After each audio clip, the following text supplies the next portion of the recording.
Dear students, in this unit we will talk about the derived characteristics of gnathostomes. As gnathostomes are one of the most successful of the vertebrates, they have adapted diverse modifications, or they have diverse characters. They have adopted those characters and have made themselves successful into this planet Earth. Now, when we talk about the examples of these gnathostomes, that includes sharks, their relatives, ray finned fish, lobe finned fish, amphibians, reptiles, birds, as well as mammals. They are all gnathostomes, and because of their diversity, they have derived special characteristics.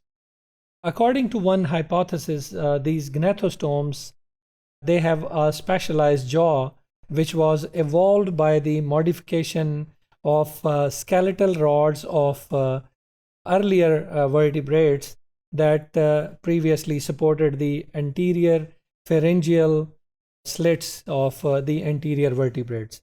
So that pharyngeal slits has evolved into gnathostome jaws, and which have given them an advantage to live in different habitats. The other characteristics which they have derived, these gnathostomes, that includes a vertically biting device which is called as jaw, as we have studied about the origin of jaws. Then they have pelvic fins. Those gnathostomes which live in the aquatic environment, they have evolved pelvic fins. Then they have a semicircular canal in their inner ears, which have increased their sense of hearing.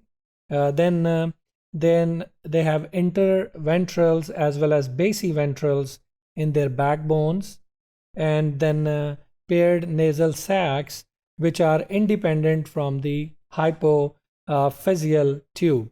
So these are the characters which have been derived by the gnathostomes in order to successfully live in different habitats.